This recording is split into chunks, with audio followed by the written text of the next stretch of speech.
Je m'appelle Robert Renoux, j'ai 42 ans, j'ai été paysan.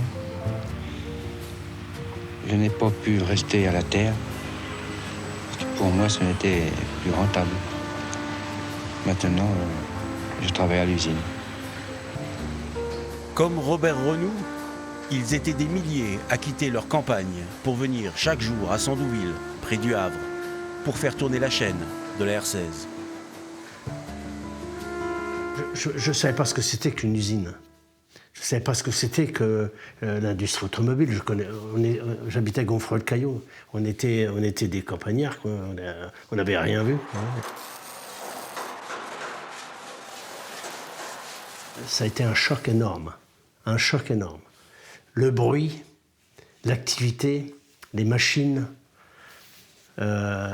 c'était déconcertant, quoi. Je me suis même demandé si ça allait le faire, quoi. À Amsterdam, 32 journalistes automobiles du monde entier ont décerné à la Renault 16 la palme de la meilleure voiture de l'année. Il y a 60 ans, la régie Renault est récompensée pour sa voiture révolutionnaire, fabriquée dans une usine flambant neuve. Une usine qui va changer la vie et le monde du travail dans la région.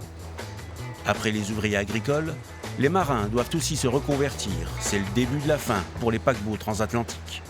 Parmi les matelots, Didier Escudero, qui a navigué sur le France, avant de découvrir, lui aussi, la chaîne. C'est l'usine. Là, on est confronté à l'usine. C'est-à-dire, on fallait bouger les muscles, les pieds, les mains. Et puis, c'est pas le tout. Il y avait une cadence. Alors qu'à bord des paquebots, il n'y a pas de cadence. On y allait à notre vitesse. Ça n'avait rien à voir, en fait. C'était rien à voir. Dans les années 60, l'automobile se démocratise. Les Français achètent de plus en plus de voitures. À Sandouville, pour répondre à ce phénomène, Renault embauche. D'abord 3 000, puis 4 000, puis 5 000, jusqu'à 12 000 ouvriers. Ils venaient du Calvados, de l'Eure, de la région parisienne et même de l'autre côté de la Méditerranée. Nous recevons des Africains qui n'ont jamais travaillé en usine. Et ces gens-là, au bout de 15 jours, arrivent à faire le travail correctement.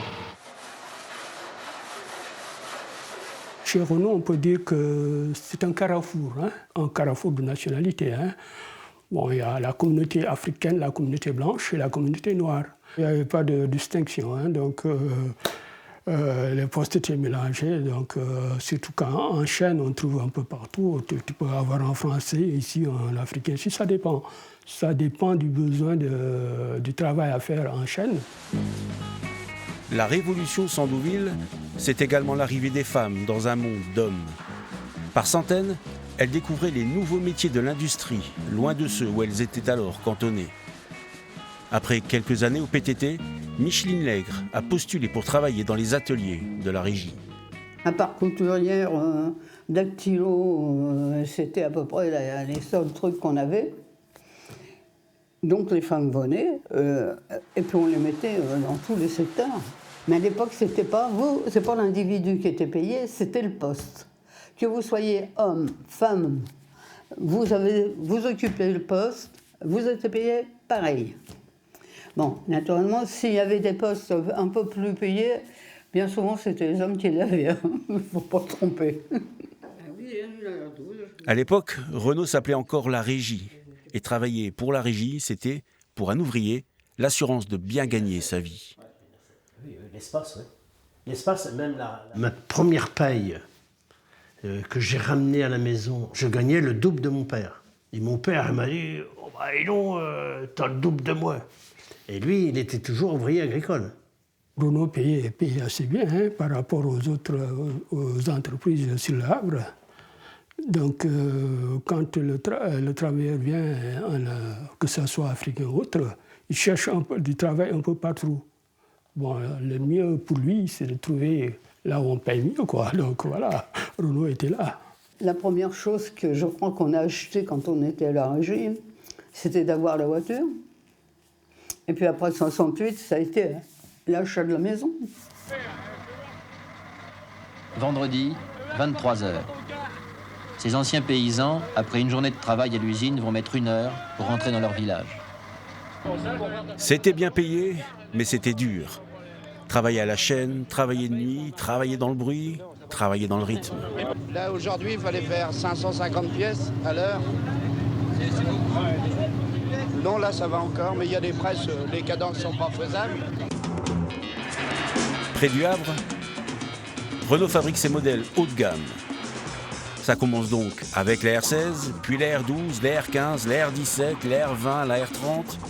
L'usine tourne sur 2 chaînes de production. À chaque minute, vous avez une nouvelle voiture qui arrive devant vous.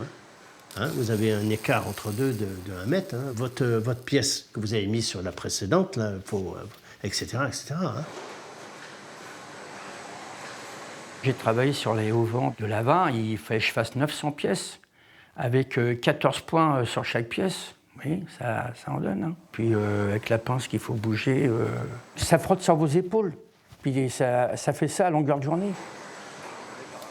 Je suis en maladie professionnelle, j'ai 2 épicondyles et puis 2 calcifications des épaules.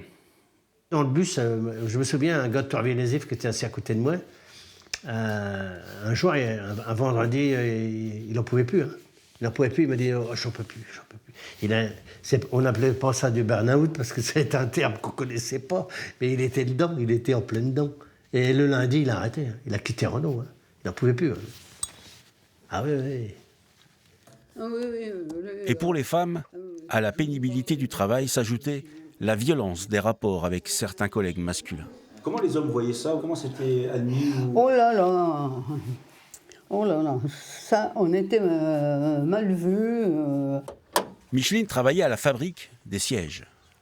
On avait 500 femmes dans l'atelier, sur 2 équipes, ça faisait à peu près 250. On appelait ça le parc à moule. Vous voyez? Et on était des putes. Dans la région, quand on disait je travaille chez Renault, tu fais la pute. Pourquoi? Parce qu'il y avait eu des brassages, des divorces, et il y avait alors, on avait déclaré que tout le monde était comme ça, quoi. C'était pas toujours drôle.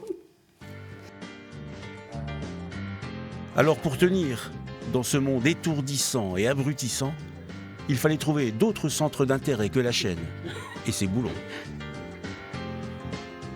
En plus du français, je maîtrisais plusieurs dialectes. Lorsqu'il y avait des difficultés avec mes compatriotes, soit c'est le compatriote qui me demande à intervenir, à être interprète, ou alors la maîtrise qui me demande d'intervenir. Et puis je traduisais. En fait, vous arrivez dans un milieu où, si vous voulez bien vivre, il faut mieux s'organiser à l'intérieur avec vos collègues, quoi. Et la solidarité, c'est extraordinaire. Enfin, à mon époque, il y avait cette solidarité-là. C'est quand ils ont commencé à dégraisser les effectifs que ça s'est complètement désagrégé. Tout le monde avait peur d'être le prochain licencié. On licenciait pour rien, pour un oui, pour un non. Sandouville a produit près de 2 millions de R16 pendant 15 ans. C'était alors le plus gros employeur de la région. Depuis, les grosses berlines allemandes ont cannibalisé le haut de gamme français. L'usine a même failli disparaître avant de se reconvertir dans les fourgons. Aujourd'hui, avec moins de 3000 salariés, Sandouville n'est plus cette usine, pas comme les autres.